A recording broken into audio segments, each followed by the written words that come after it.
Changes Hands angle from there, Nathan, nice, big nice left kick. Here comes Jordan, Jordy come back with those hands again. Hey, yo, your boys are back. Hello. How you going? I'm doing all right. How are you? Yes, going good. I don't mind a Sunday episode actually. Yeah, just change up the dates a little bit. Yeah, it's like I don't mind this timing. Had a nice run this morning. Nice. Yeah, just got to probably get it in just Yeah, before the weather. caught the sunshine before this shit got really moody. Yeah, it's going all sorts of Sydney at the moment. Like, yeah, I had that brutal heat wave at the start of the week there. Yeah, this was not a fun week to train through. It was not. Yeah, it was really disgusting. I think Tuesday was the worst day. Yeah, it was like 32, but the humidity was It 90. wasn't like that hot. It was hot, but it wasn't like the hottest day ever. It was just disgusting conditions. Yeah. It's going for that, what's it called? The El Nino period. Where it's like, yeah, everything's just so moist. Yeah, it has been a very moist summer. But yeah, like I probably honestly just roll into winter now. It's like I just want this summer to be done. It's just kind of sticky, uncomfortable all the time. It's not been like a consistent beach weather kind of summer. Yeah. It's been sort of disgusting. Yeah. So, yeah, it was really horrible to train. But then the middle of the week was nice. Like the Wednesday, Thursday when the breeze came. Really good. If you get that hit of wind, that's awesome. But like, when training up here, there's fucking no wind. Yeah. They're going to get any hits from there. Yeah, it's a sweat box up here. Yeah. All right. So we are doing a card breakdown. Yes. Of upcoming show next week, 1774. Back at it again. With quite a banger of a card as well. And like we kept talking about, like there's a fair few rematches on this card. Yeah. As well. So it's good to kind of like, we can always look back on a little bit of tape before. And there's a couple of newer matches as well, because there's been like a couple card reshuffles also. Yeah, I think this is a pretty awesome card, like especially when you consider it was supposed to have those two huge international matches, like with the Phuket Fight Club boys, Luis Kajaba and Julio Lobo against Chad Collins and Jonathan Iulu. Like to see those fall apart and then the card that the boys ended up with looking as good as this one does, I think it's a pretty good lineup. Yeah, look, you can still put on awesome local shows. Yeah. There's a couple like people coming up from up and down the coast from Victoria and Queensland as well. And it's strapped to kind of a good card. It's like I think we're looking at 10 amateur fights from last time I checked and 6 pro fights. I think we'll look at the head of the amateur card and then just look at the pro fights in general from there. And it should be a cracker. And see how we go with our predictions a little bit as well. Well, you've got a couple of boys on the amateur card as well. How are they looking? Yeah, look, we got Jacoda. He's going to have his first one in. He's been looking pretty good. Training the boys in that. Like, he doesn't have to spend a long time doing Muay Thai or striking in general, but he's kind of took to it a little bit from there, and it'd be good to actually get him in the ring this time. A couple of missed starts. Yeah, I feel like it's been a bit of a drawn out process getting him. Is he doing some boxing as well? Did I see? Yeah, he does a little bit of boxing. Yeah, he does a little bit of boxing as well. In that one, I think we've got booked him in for an amateur boxing fight like the month afterwards as well. Yeah, cool. Should be cool. And then we've got young Rowan having his second fight. I like the look of Rowan. He looks like he's moving well. Kai's done a really good job with him as well. I've done a little bit of input, but mainly that's all Kai. Kai's work there. He's done an awesome job. And he picks stuff very good. And it should be a good fight. I'm pretty sure. Yeah, it's against one of Don Miller's boys. Don Miller's boy, yeah. Awesome match. Two young fellas going at it from there. Should be a good time. Yeah, that'll be fun. That's a good style match. I like what I've seen from young Rowan, and Don Miller's boys are always good. Nice Thai style match that. Yeah, definitely. What about on Sitsitong side? Has he got many on the amateur card? Any more? Just the one. Oh no, two on the amateur card. Bobby Lukido and Josh Dolfo. So both good, both looking strong. Bobby's a silent assassin in that he doesn't say anything ever. Yeah. He never speaks. But he's so interesting. Like he'll show up to the fights and he'll just be asleep with his hands wrapped. But then when he gets in the ring, he's a fucking menace. Yeah, he just tears through people. He's got a lot of power. Yep. He's a little built like a brick shit house. He's 2 feet tall and just a unit. Just kicks people's legs off and elbows people to death. He's really he's got this the sweetest, quietest demeanor as a bloke, but he's an absolute menace in the ring. And like Josh Dolfo, he's a good up and comer. I like Dolfo. I like the guy a lot. He's just like a fucking wild man. Yeah, he's had like I think 3 fights now. His first 2 fights were really quick KOs, just because he's I don't know, like you just wind him up and you let him go. Like he just gets on the front foot and just walks people down. He's very difficult, especially at an amateur level, to deal with. Just that level of resolve. Yep. Just unstoppable. He just gets on the march. And then he had a good learning fight, his last one, against a pretty smart PTJ boy who, you know, kind of forced him to move through his gears a little bit more and not be kind of like so all offense. So he learned a lot from that. So I'm looking forward to seeing him fight. But yeah, that's it on the amateur side. The rest are up on the pros. Awesome. Actually, is Warriors the Moncon going to turn up for this show? I believe so. Yeah, cool. Good to see Rowan again. I mean, I went again.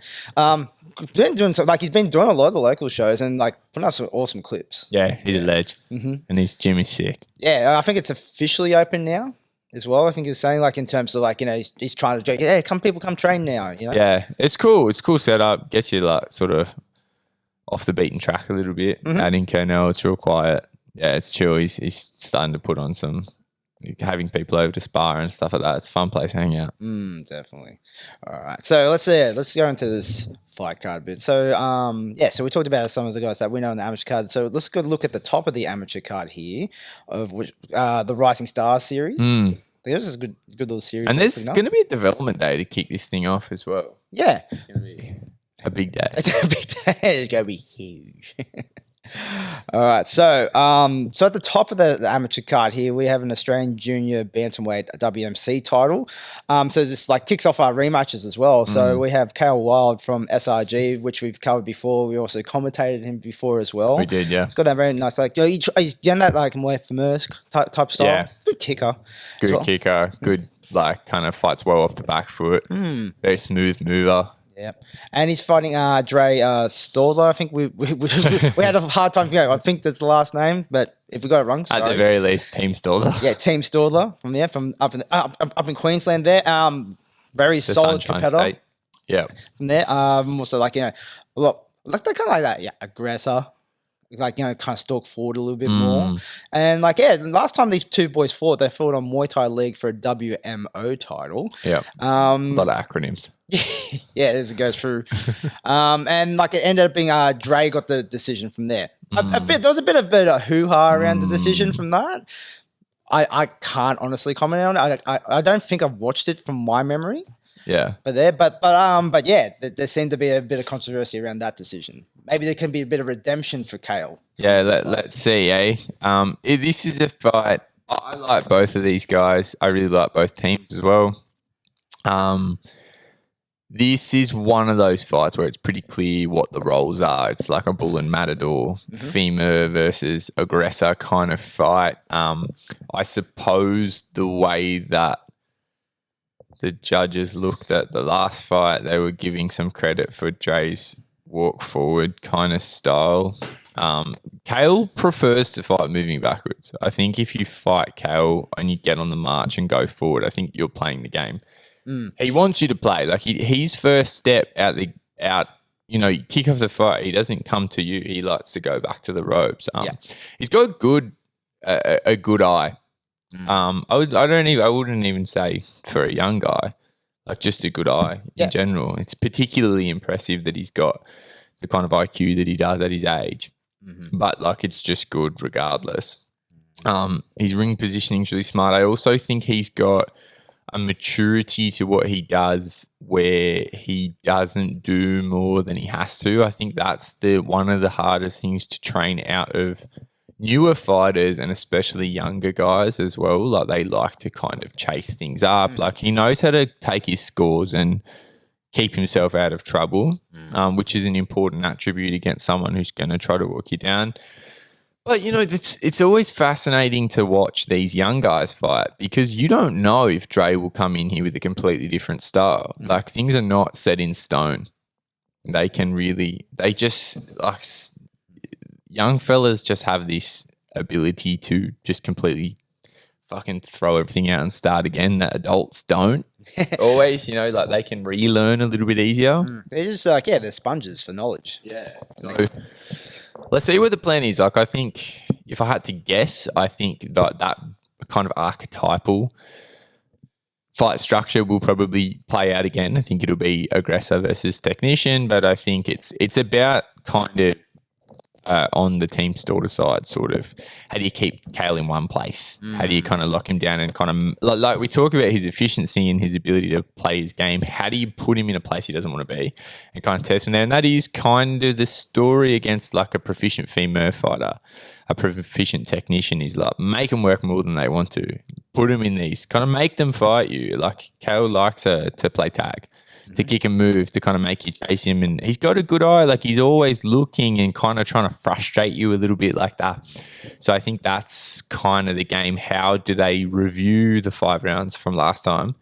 Where was Dre's success and how do you kind of, take Cale out of his comfort zone a little bit, I guess. I guess if you like, you look at the archetype of the fight from there, but I think Cale's more practiced in terms of like his game plan, because like in terms of Dre fighting, he probably wouldn't have fought a lot of guys like Cale. Like, you know, they're usually going to meet him, especially younger guys. But like, you know, Cale's like, you know, just he's used to people coming at him, employing that style from there, and so comfortable doing it as well. And you just don't usually fight someone like Cale at that experience level. Like it takes some time before you fight someone with like not a lot of guys at Cale's age or experience you'd even really say are technicians or femurs or something like that, because it takes IQ that you generally have to develop by just spending time in the ring. Like he's sort of mature beyond his experience, I think, the way and like Lewis and the guys at SRG have just done a really good job of building that Thai style. And like I think a lot of people when they teach, it's an interesting thing. I wouldn't pretend I know how to do it right. Teaching like teens, teaching youth Muay Thai, like a lot of people really don't teach any kind of acumen. They just teach the hard elements. Go forward. The hard aggressive elements first. And I think sometimes there is an idea that like, how do I kind of word this correctly? Like I'm kind of just hashing this out on the spot, but like I think people think like teach a style of Muay Thai that's built upon like aggression and fitness and stuff first and gain experience and then kind of layer on the acumen, which is I would disagree with. Like I think you can teach. I mean, like that's another question. Can you teach IQ? Maybe you can't teach IQ, but I think you can teach ring generalship or teach a style that factors in ring smarts from the beginning. Because like if you teach someone how to just be, again, I'm getting way off track here, but that's what we do. If you teach someone to kind of fight with like a foot on the gas style first with an idea that they will then gain, you know, the hours in the ring, the time in the ring to apply more IQ later on. It's very hard to untrain. Like an aggressive all forward style. Like aggression's a part of every style. But I think like a lot of the time when you watch amateurs fight, they're trained to have a war of attrition, not a war of tactics. And so in short, Cale's really good. No, but I mean, well, I think it's like, you know, if you think of that training, like it and like same thing came from that background as well. Like, you know, there's an old style training where it's basically based on like it's fitness. You know, if you're stronger and fitter, you throw more, you're going to win. But like, you know, like same thing. I think that's like shift now, a little bit more modern. Like you look at the sport a lot further now. It's just like, especially like I don't try and teach kids different than adults. It's like, you know, teach balance, positioning, stay calm, and like, you know, accuracy. It's like and like fuck, you know, you can throw the whole shit and seek on it, but if none of it lands properly, then what was the point of throwing it? Just be, you know, decide to throw better shots and place them. And it's like, again, I'm getting way off track talking about the match, but like if as a trainer, all you're able to teach is like I mean, not to say like some people just are aggressive. Some people have aggressive styles. There's nothing wrong with teaching an aggressive style. I think you kind of have to see what meshes with someone's demeanor and see what suits their build and just see what style they take to. But if your only way to teach is like be fitter, be tougher, be stronger, get on the front foot, you actually probably just aren't a very good trainer. Well, because you're not looking at matches like, what do we need to do? We're just saying like, we're just going to make sure we're fitter and tougher and whatever than the other guy. I'm actually not going to put any detailed thought into what I want you to do or teach you like how to think things through yourself. I'm just going to say, go hard. And if he starts beating you, you need to go harder. Yep. Well, there's definitely thing of like being able to teach aggression for like properly, and then there's just basically just teaching recklessness. Yeah. Yeah. Or just like kind of this idea, and I've seen it a lot. People like the whole thing's like, I'm just need to make sure I'm fit enough to fucking walk through people. It's like, yeah. So I mean, like to bring it back to kind of why I went off on that tangent is like, it's impressive to watch someone that's been trained with that kind of degree of IQ that Cale's had. But Dre's definitely no slouch as well. Like a very impressive young fighter. I'm really intrigued by this one because, as we say, like I've seen Cale in a few rematches as well, and like it's always really interesting to watch how the guys' games change. I think like rematches, especially when younger, it's a good thing because you have to change. Yeah. You know, it's like, you know, okay, I lost last time. Well, like, you know, I don't have to throw out my whole game plan, but I do have to tweak it from there. I was like, you know, unless I'm going to get the same result. But yeah, I think rematches are good. I think young guys especially should fight a bunch of times because it's not like we have the talent pool for you to go and have 20, 30 junior fights and have fresh opponents every time. Yeah. But also it just kind of teaches you not to like, okay, you just show up and fight. He beat you, fight him again. Yeah. You know, you beat him, fight him again, you know, like. No one cares about your junior record. Yeah, just go and get as many fights as you can. Yeah. And we're opening the door to getting our juniors more experience. If we don't kind of treat it like, oh, we've already fought that guy, I don't want to fight him again. Whatever, it's just at that age, man, it's just, I mean, they're getting to the higher end of their junior careers, so it's a little bit different. But like for the young guys, it's just fights. Yeah. Get as many as you can. Get as many experiences and go and test yourself against as the kind of the talents emerge. Go and test yourself against different guys. It's like, would you reckon it's the same as like playing soccer? You're going to be playing the same teams. Yeah, exactly. You just really give it that sporting feel. Like, oh, I'm fighting Dave again. We fought 3 times. We're going to fight. Like, I think, like, I hear it sometimes, oh, we've already fought him twice. Okay, but is there someone else? Like, if you're not passing it up for, you know, a more valuable opportunity, then you're just, you know, trading it off for nothing. Yeah. That's the alternative is if it's that or just don't get more experience. Yeah, what's the benefit of not? Yeah, I don't know. What's the point? All right, cool. Again, a little bit tangential, but looking forward to Dre versus Cale. Yeah, should be a good one. All right, and then we'll move into the pro card from there. So I'm just going to read in the order that the social media has got it from there, but I'll save the main event ones to last. Yeah. So we have boy that we've talked a few times on the podcast about Nathan Jones Jr. of Nova Martial Arts.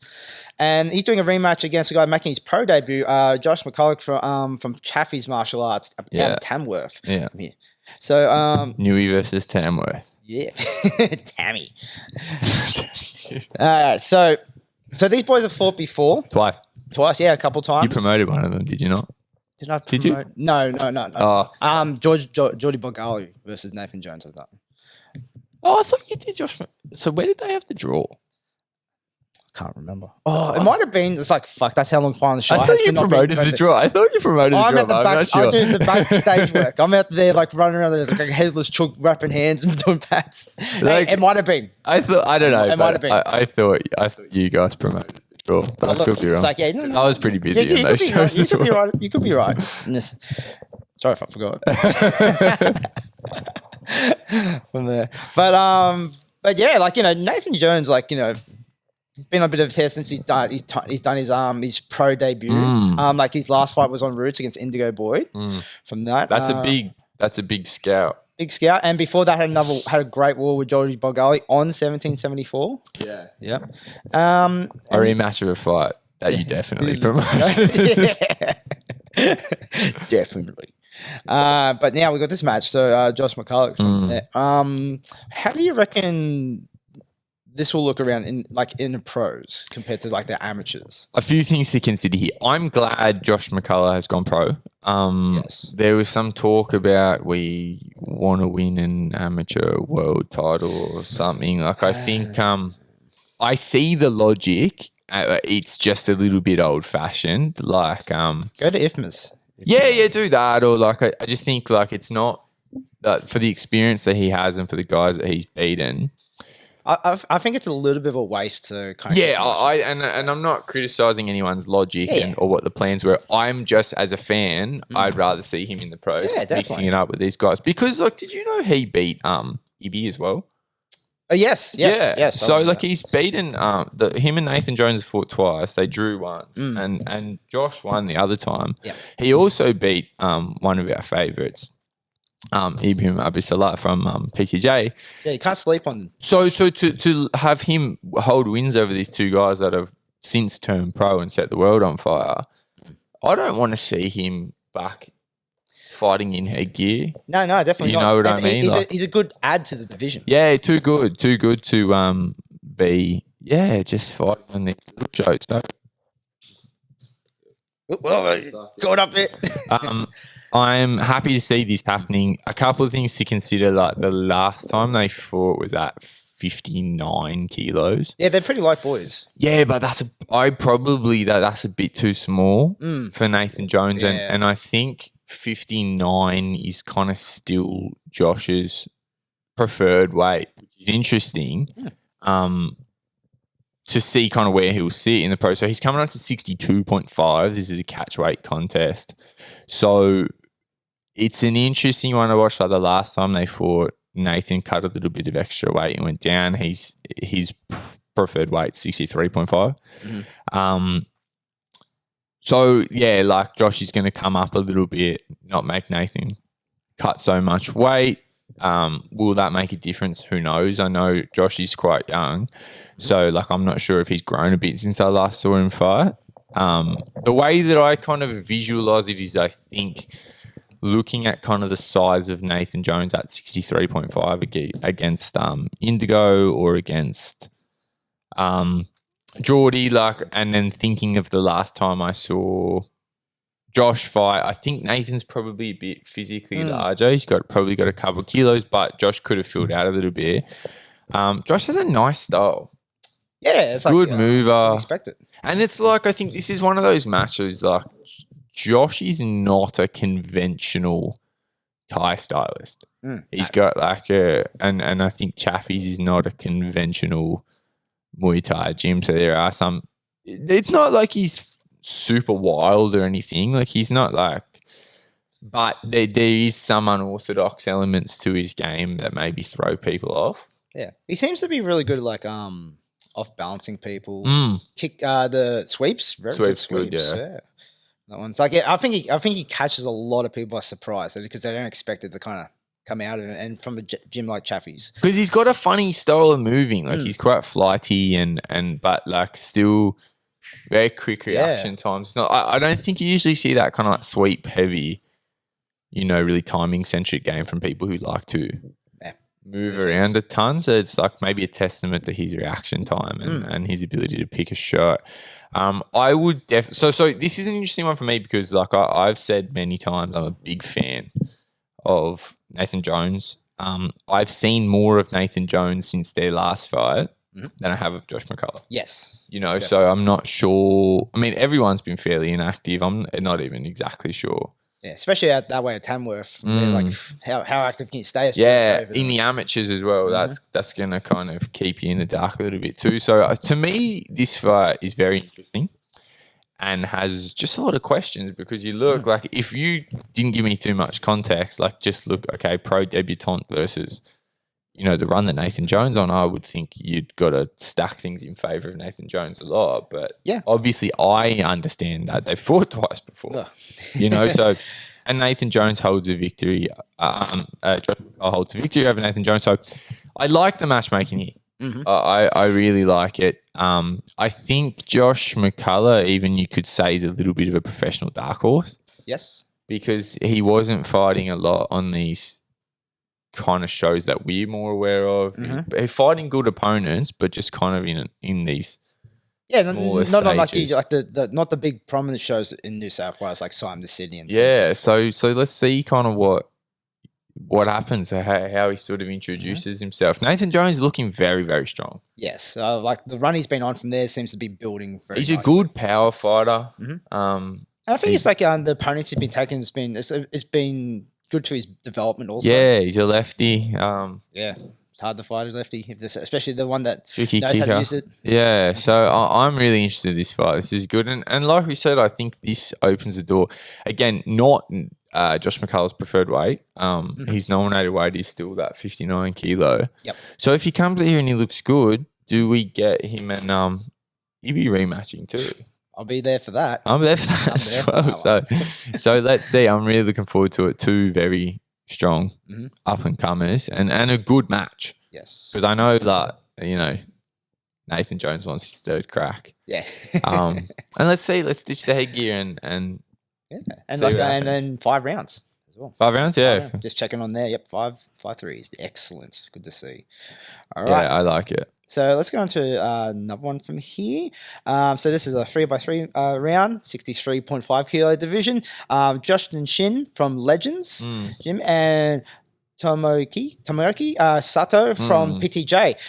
So the talk about this fight is that these guys from here, the bulk of even all their fighting career has been outside of Australia. Yeah, I know Justin spent a lot of time in Thailand. Yep, saw him a couple of his fights on Max. Max, yeah, was a regular there. I actually don't know that much about Sato. Sato. I can't. I couldn't spent pull up time in anything. Thailand also. I believe. Am I correct in saying that? yes. He spent a bit of time in Thailand. From there, I seen him. What gyms was he at? Actually, I see there was a picture of him. Oh no, it's like at FA group. Okay. And another gym as well, and then time in Japan. That's where originally from Japan. Yeah. Okay. He's been at PTJ for a while. Yeah. Yeah, like a couple of years, I think. But hasn't been able to get a start because so yeah, interesting kind of I think this is for the Australian fans is a bit of a who are these guys? Yeah. Well, like this is like I guess it's an opportunity. It's like we can't really talk too much on the match because it's not enough footage on both sides. But it's an opportunity for them to put the name in Australia. Yeah, I actually trained with Justin a little in the lead up the last few weeks, and he's got a nice style. Yeah. He's it's just like I haven't had like a close look at him, but he's got some moves. I know you always kind of know he's training at Legends, is Justin. I mean, you always know the PTJ guys have like a certain standard. I think stylistically this would be a cool match. Yeah. Like, I think it'll be good. It should be a solid one. Yeah, Justin's like he's got a good. I mean, he spent time in Thailand. He's an experienced dude. He had 20-something fights. Like he's got a good structure about him. Moves well. So yeah, let's see. Let's see how it goes, eh? Boys, let them go. 5 also. We're doing all 5. This is 3x3. This one, yeah. So going from there. Okay, let's go with the interstate match then. So this is another 3x3 at 56 kilos. This is the sleeper fight for me. Yeah, it's like as we so Michael Zalenski from Marsings, he just recently fought on Siam to Sydney against was it Tuck? Yeah. Tuck, yep, from that one.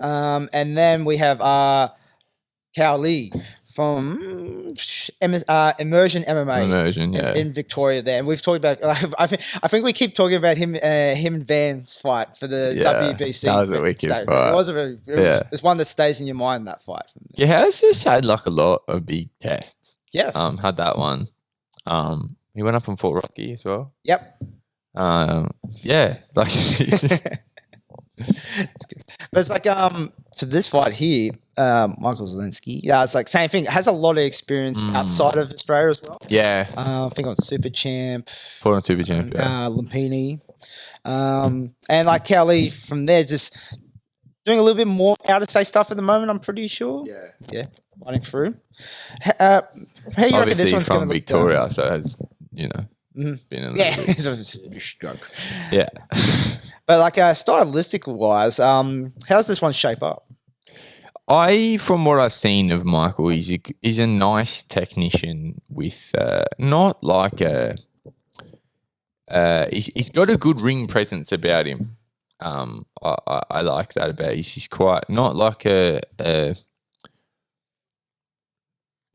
what would I describe? Like not like a. I wouldn't necessarily. He's kind of like just a sort of consistent kind of pressure fighter, not like recklessly aggressive, but does like to kind of take that center and sort of push forward. Got a good clinch game. Yep. I like his clinch work. I think sort of like when he took the other month, it was very like he just played that kick hold and move sort of game. Played, made Michael chase a little bit. Quite different against another Australian. So we'll see if kind of like Kahow wants to play a back foot game as well. He'll be a fair bit longer. Yeah. Michael's quite short and stocky. Interesting fight. I like both of these guys a lot actually. I sort of admittedly, I mean, I've just been tied up in which of my guys are fighting.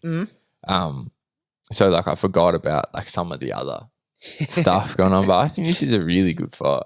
Yeah, definitely. I don't think Cale knows how to be in a boring fight. No, he does not. No one taught him that. But but at the same token though, as well, it's not reckless. But but if he has to kind of throw down and bang from there, he doesn't shy away from it. Yeah. Like you said, can kind of get sort of. He'll have a scrap, for sure, but not in like a rock'em sock'em robots kind of way. Just willing to fight to get some scores back. You know, not like a laid back kind of style. I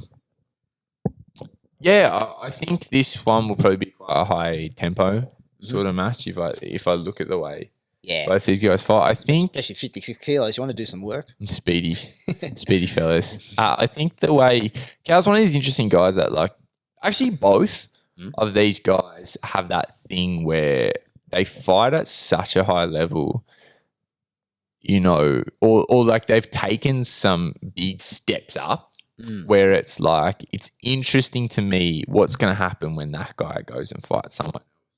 Yeah, similar to him in experience, because that's you see guys really break out through that.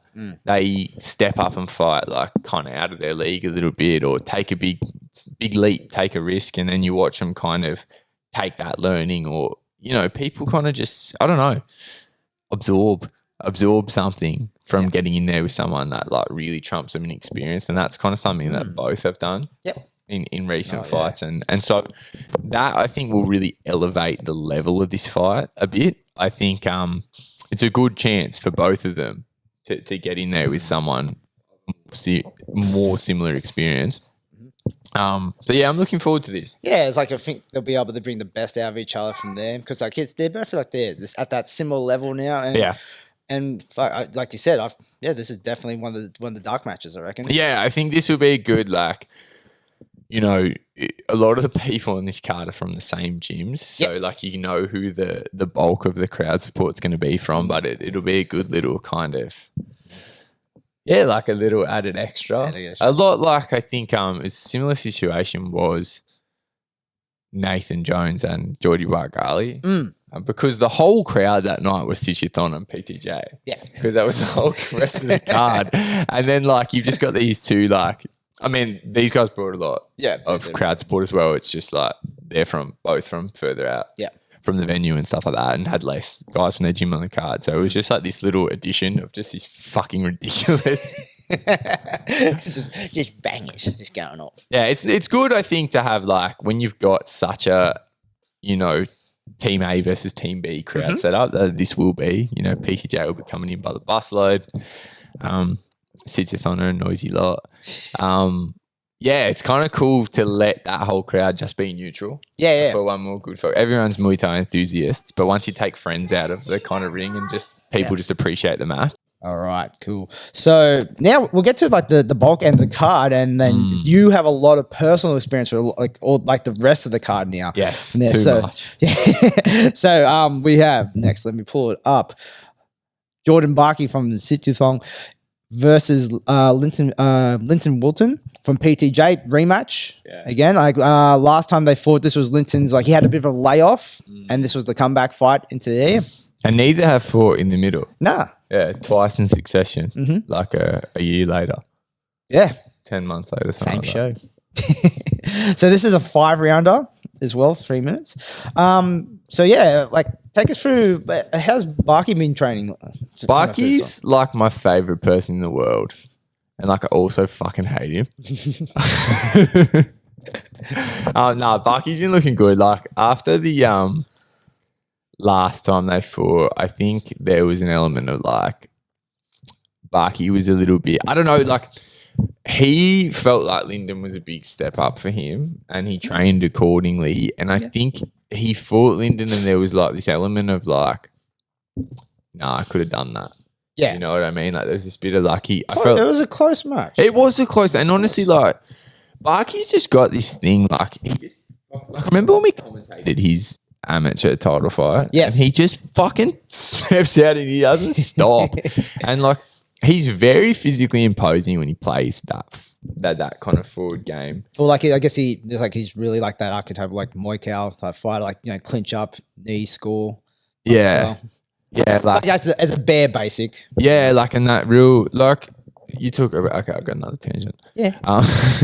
Like people talk about like a Muay Thai style, but a Muay Thai style is not just a clinch and knee fighter. Like it's a mentality. Yep. Like it's a demeanor is the word I'm looking for, and that's what Barky has done really well. Like that fight was a good example. I personally do think he's had some fights where he has not played the game that is the surest path to victory, and that's kind of what like we've been working on with him. But yeah, like to kind of to me, the story with this one is like, I think he saw Lindon as a big step up. Lindon would have been a guy that was in the top end of the pros when Barky was just starting. So he trained accordingly. And then I think it was one of those fights for him where he's like, I didn't quite do what I needed to do. Or I think he got a feel for Lindon, and even in like a losing effort was like, I'm good enough to beat Lindon. I think that's like the feeling that came out of it for him. And so just the way the planets aligned, he will go and fight Lindon again straight away. And that's like, yeah, he's really been training. Like he thought a lot about kind of the last fight with Lindon, and it's probably good that it after that sort of reflective period, he just gets to go, okay, let's just do it again right away. And that was like how this kind of came together. Well, that's the other interesting thing is, last time was a 3-rounder. Yeah, that's right. 3-rounder. Yeah, so this is 5. Barky, if you give him the more time that you give him, like if every fight was 30 rounds, Barky would always win. He needs a couple of rounds to get into the groove. Yeah, he does sometimes take a little bit of time to get settled, but he also he doesn't get tired. He does not get tired. Yeah, so that kind of. Yeah, the extra rounds. I think he also had one of those 3-rounders where he was like, "Look, if it would have been a different story if there was a couple more rounds." And I think there's probably reason to think that. Looking at the last one, look, I think just obviously I speak from kind of knowing Barky personally. I think for himself, he learned a lot in that fight, like about his own capability, and now he's coming into this fight like, okay, I've felt him for 3 rounds. Like I kind of know what he does and I know how I stack up against him. And it's just changed the approach slightly. Like that was not a washout fight on either side. It was pretty close. I don't think I was fucking waiting to walk out when it happens. I wasn't like watching it that close. I remember kind of being like, who won? And I think we were all kind of like that because we were sitting there watching and it's like, I don't know who won this fight. Yeah, it's like you go, but it was just a lot of moments where it was just kind of like them just kind of pressed up against each other. Like Linton was trying to because Baki, of course, going forward, but Linton's just like trying to ping him hard as he can on the way in to try and determine, but it ended up being here a lot. Probably towards the end there, I thought like posture was getting broken down a lot more. Yeah, I think Barky exhibited in this fight. A lot of moments of big strength. And like even like they walk out and like he pushes Lindon back and Lindon throws a kick and he doesn't just sweep him, like he grabs it and Barky is like deceptively strong. Like he's not like a thickly built dude. Yeah. But if he grabs a hold of you in the clinch, like he's really strong in there. He's just got like a kind of a vice grip and aided by the fact that he's got a really good gas tank. I think that's like another part of this kind of thing where he's like, he felt like he was strong enough to kind of take it to Lindon a bit. So that's interesting. Do you think, because this is a 5 round now, it's like let's think like on Lindon's side from there, like he started like pretty strong every round. Yeah. Because like, do you reckon there'll be a change of pace because it's 5 now? Like, and then like, and he's kind of shaken off the rust probably a little bit as well. You bring up my other kind of question mark here. You know, how rusty was Lindon feeling? Yeah. In the last fight, is he going to be distinctly different? And yeah, look, PTJ, I was talking to, I don't know, someone. I talk a lot the other day. Like, I think PTJ are like one of the best. They're one of the best gyms, but they're what makes them one of the best gyms is like they really know how to play the game, play the Muaythai game, very knowledgeable, stable. I think like that's, you know, are they going to play a different game over 5 rounds? Like, is that going to be, especially against a guy who will get on the front foot? Like Barky, are they going to try to kind of just sit back a little bit and take it a bit slower? Maybe that's the smarter approach. Maybe stay out of that clinch with Barky. Try and like shut it down a little bit more. Yeah, and kind of maybe they want to get Barky on the chase a little bit more, coming into those shots. 3, 4, 5 into those scoring rounds. That's an interesting sort of question. Will Barky play a different game over 5 rounds? Probably not. But, you know, because Barky's game is Barky's game. It doesn't. And it's never reason like to try to hide it or anything like that. No. It's with anyone's game at the moment from this. Like, it's up to the opponent to change it up. It's like, you know, and you got to play to your best cards. And like, you know, let's it is just one fight back for Lindon, and then kind of really it's been a layoff again. Yes. So did he even really get the chance to shake the rust, you know?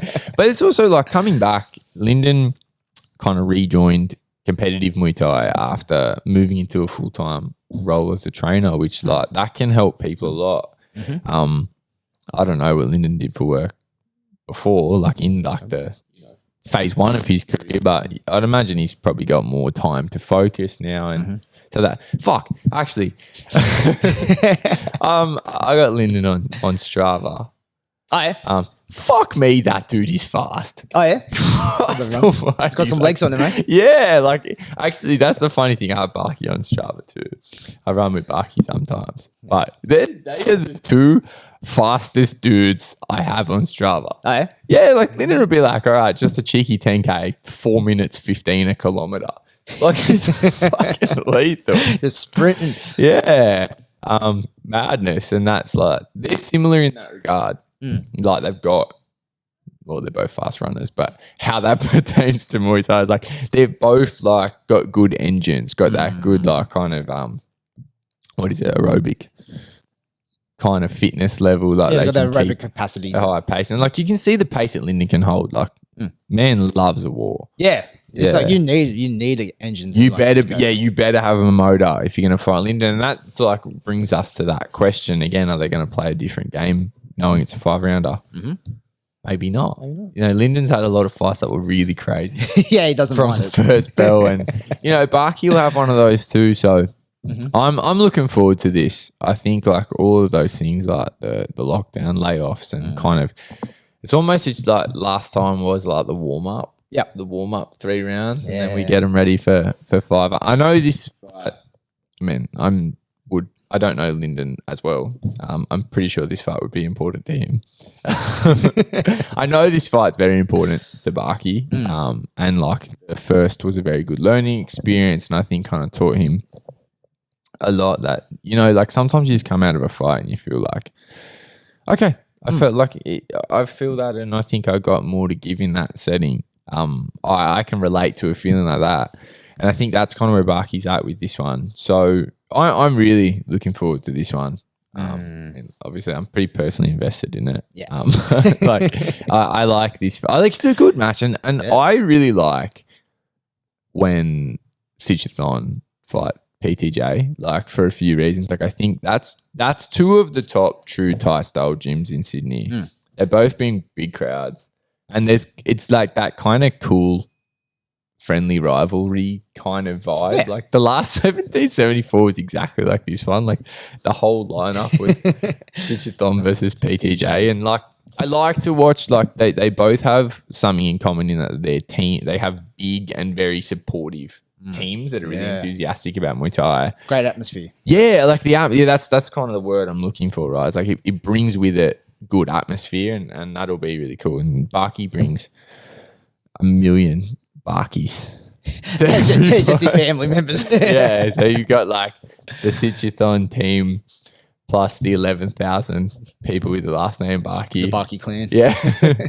Versus 2 gyms worth of PTJ guys, because they've got 2 of their trainers on, so they'll The bridges and the beaches. yeah, so it'll be cool. I like that vibe. So carrying on from Also, there. did you see that picture of Lindon with Barky's hair? Oh, yes. Twins. Just Man. It's a good time. That was a really good That was vibe great. post. Look, you don't want to laugh at your own jokes, but I'm so funny sometimes. Photoshop. Sometimes, genius. I know funny. Funny is funny. Funny's funny. That was funny. All right. So carrying on, Sichathon versus PTJ from here. So we have 2 Warren versus Former guest. Yep, and Palungchok. Versus maybe future guest. Yeah. I would talk to Choc Choc. after English is all right. After his interview with Beck. Yeah, he's media trained now. Yeah, he's media ready.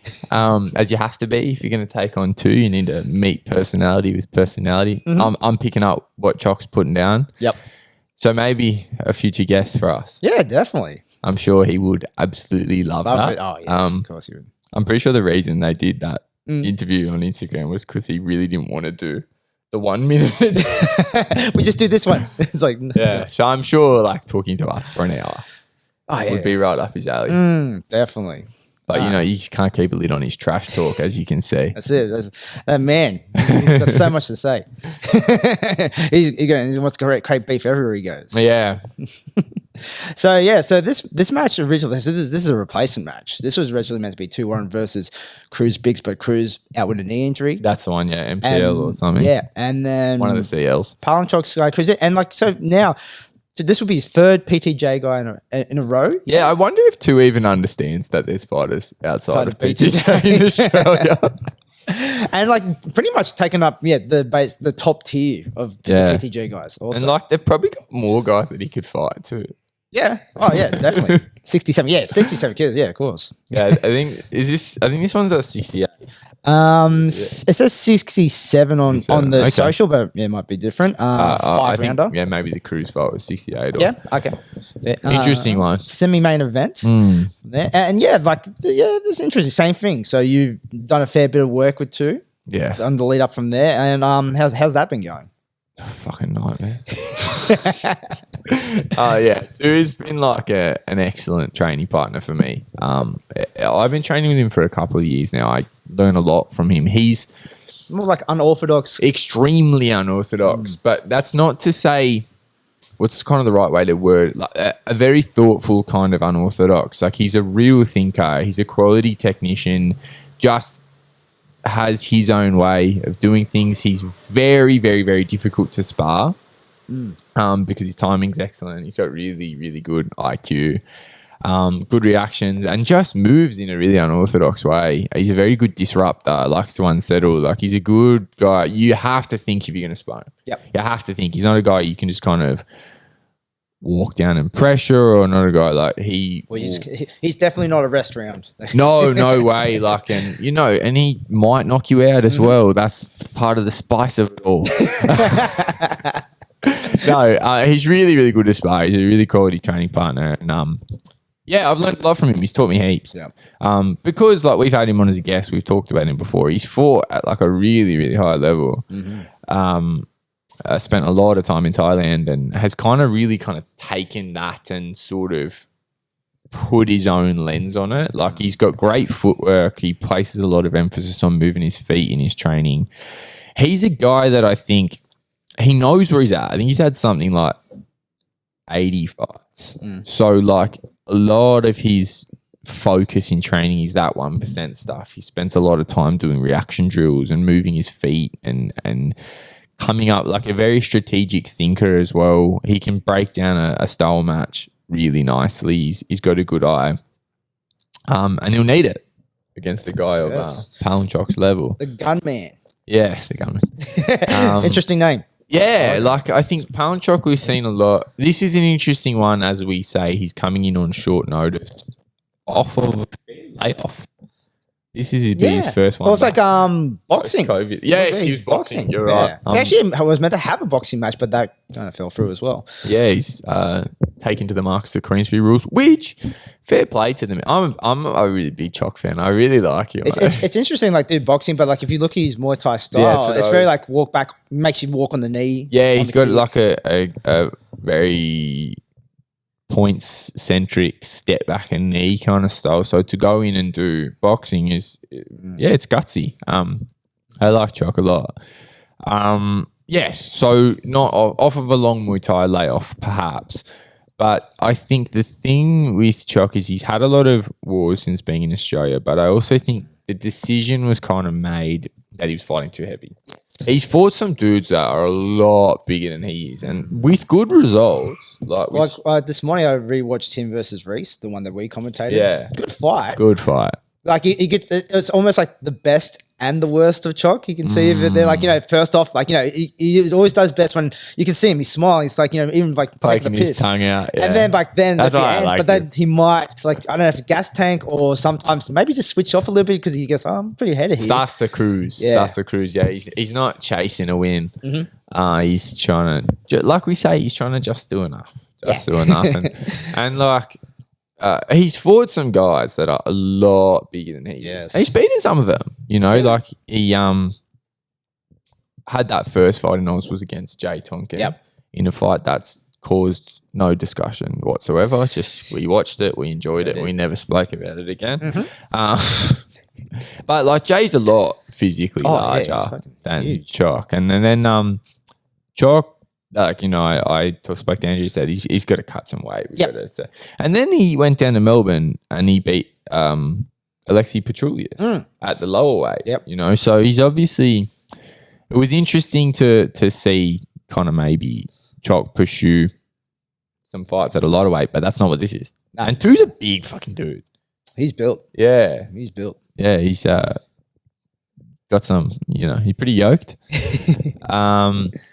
Yeah, so this is an interesting fight in that regard. Like, Cruz is much larger than Chok is. This was going to be, like it's a step back up in weight for Palungchok, and against a guy who's like quite large and quite physically strong for this weight. Like, when 2 fought Darren, he was noticeably bigger than Darren. Bigger. Yeah, I think maybe Darren's probably bigger for that class than Chok is, I'd probably say. So that's an interesting one.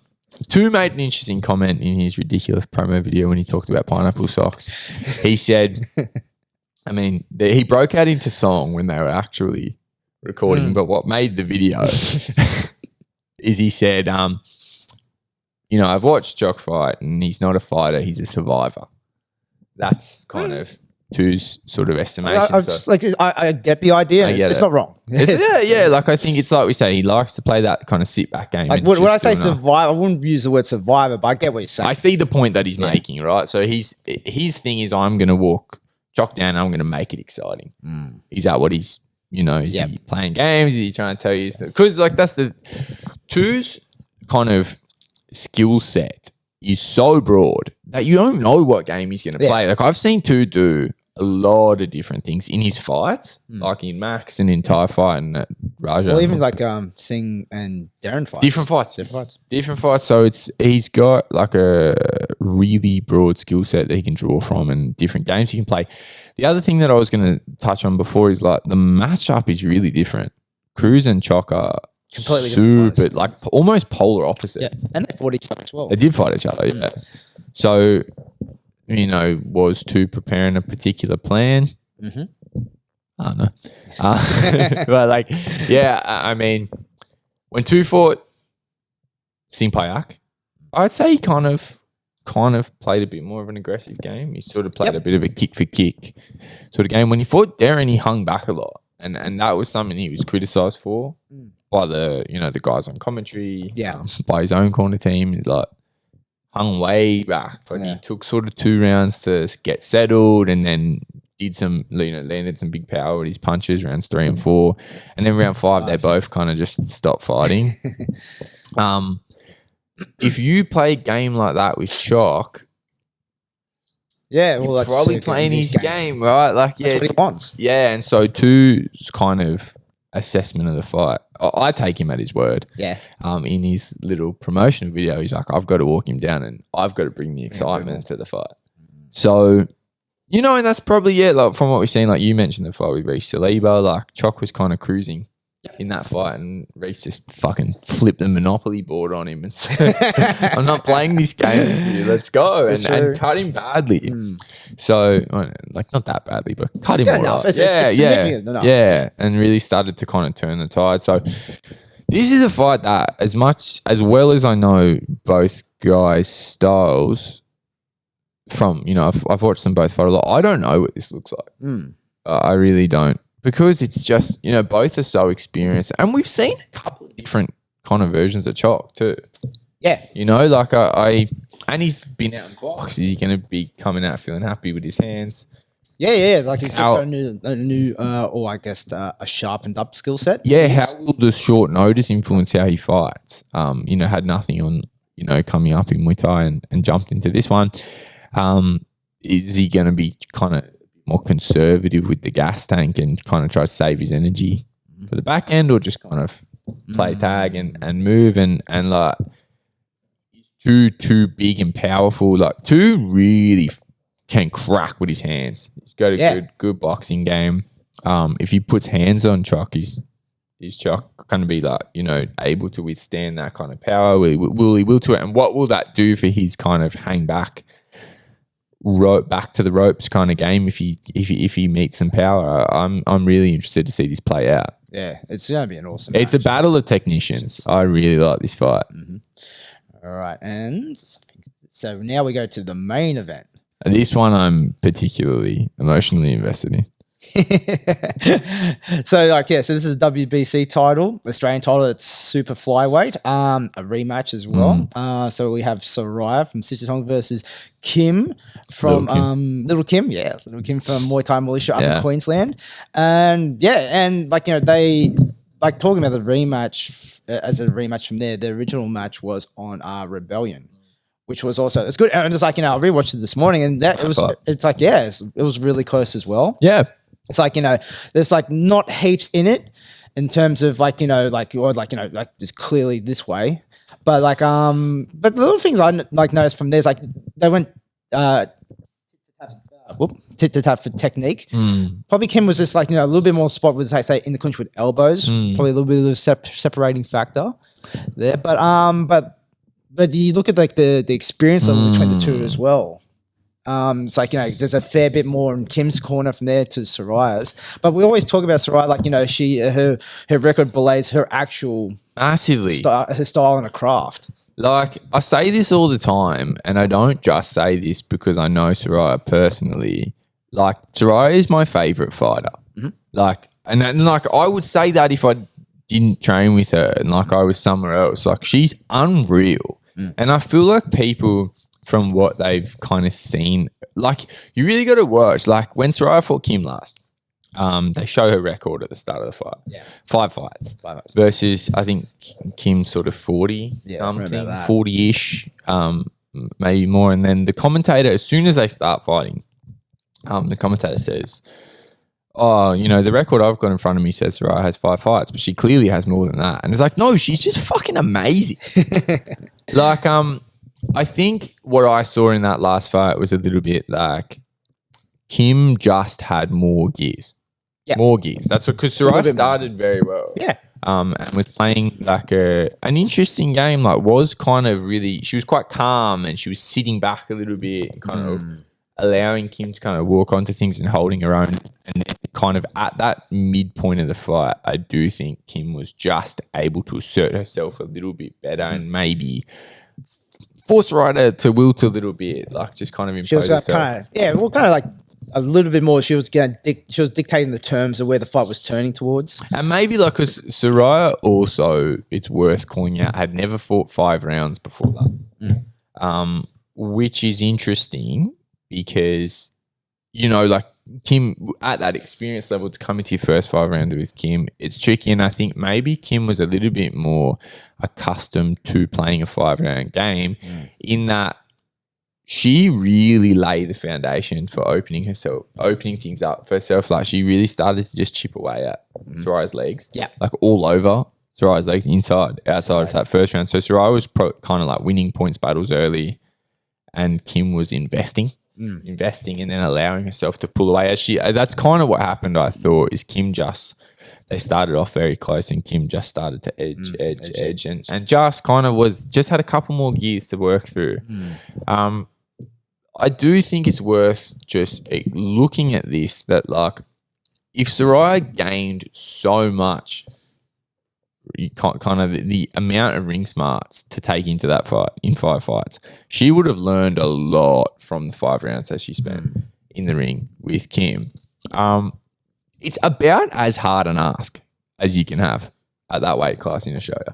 Yeah. There's not many better than Kim. Nah, Kim is, I actually find her to be quite underappreciated because she's been around so long, fighting the very best. She was slated to get some international opportunity before the plague. And the kind of nothing sort of eventuated. And it's interesting here because she actually hasn't fought since that last fight with Soraya. So they'll do it again for the WBC Australian title now.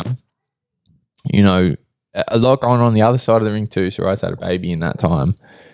And yeah, I think Soraya did get to have one more fight after they fought. And you could see some improvement there. She fought Tomoki on Roots.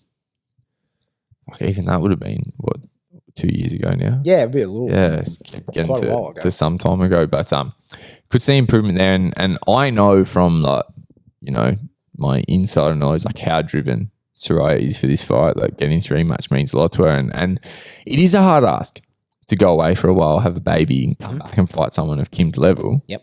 But this what I like about Soraya is the way that the magnitude of the challenge is the drive. Like, I think a lot of fighters, you give them more obstacles and they fade away, whereas she's just very like, you know, this is what it is. We're just going to, okay, we've got to do it this way. And like watching her train, like she trains like a woman possessed. She always did. That's one of the things that I noticed from kind of observing her train right away. She's just got that. Some fighters just have that thing. Like when she's there to train, it's fucking 100% all the time. Like, and then she learns very well. She's got this really nice, she's got like really nice footwork. She's really good at kind of just, you know, getting in the right position. She knows how to work out of both stances. She's really good at kind of opening opportunities for herself. She keeps really well. She's got a good eye for counter kicking. Great in the clinch. Yep. Really nice clinching style. Little Kim, I think, is a power fighter.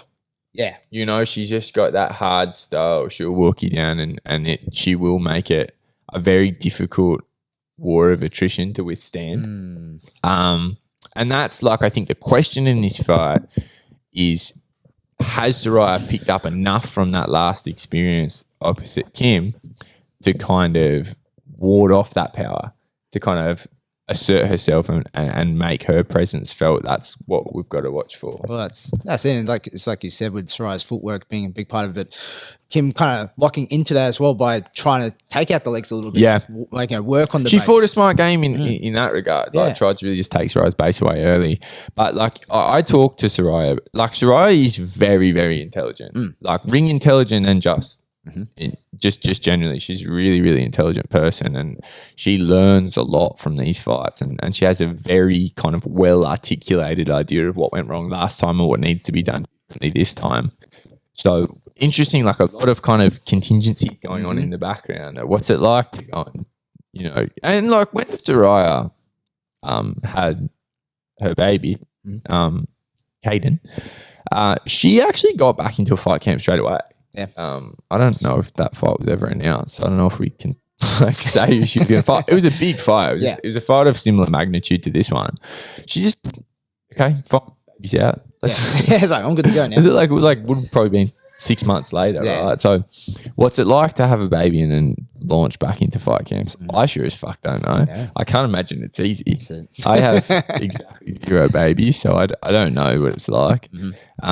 Seems like it'd be tricky. So yeah, let's see. Like, it's a big ask. It's not like Soraya went away and had 12 fights and now she's going to step back up and fight. Yeah. It's still 7 fights versus 40 something at a very, very high level. Kim is very versatile. She's fought K1, she's fought overseas, she's fought, different styles, a wide spread of opponents, got a lot of ring savvy herself. This is as good as it gets to me as far as a stylistic match. Like, you could look at if you have not paid attention, you can look at the experience gap and think that there's somewhat big disadvantage here, but this is a class, like a world-class fight. I'm really, really excited for this one. Like, I'm losing it excited. Yeah, it definitely won't get any better than that. Yeah. So so it's good. So yeah, that's our preview of 1774. Check the description box down below for tickets. Yeah. And there's also a live stream as well, is it? I can't remember. Yeah, there's a live stream. Yeah, I imagine there would be. From that one. So like, if you can't make the show, definitely buy the live stream. But come to the show. Yeah. Shell Harbour. Nice place. Be fun, yeah. I think a mid-afternoon show as well. It's not like an evening show. Yeah, in all its wisdom, the New South Wales Combat Sports Authority is trying to drive all events out of Sydney. Makes sense. Yeah. We'll talk about that another time. But yeah, so this was supposed to be in Sydney, but we'll be in Shell Harbour. So it'll be fun though. The stadium's really cool. Yeah, that's all right. But I've actually never been there, but I'm excited to go down. Yeah, no, it's going to be good. Road trip. I feel like I haven't been to fights for a while. When was last? No, it's not been that long. Well, we might see you in the corner or in the commentary booth. I have a lot of hats and I will be wearing all of them. Yes. I'm actually excited for this one because, I'll probably get my boys out of the way early and I'll just go watch the show. Yeah, that'd be nice. Nice. Yeah. I can watch all the pro fights. Kick back. All right, guys. So, that'll do us this week. So, next week won't be here because we're at the fights and we'll do a review of the show the week after that one, and that should be quite exciting. So just remember to like, subscribe, and share the episodes, and catch us on Instagram, and we'll catch you next time. See ya. Peace.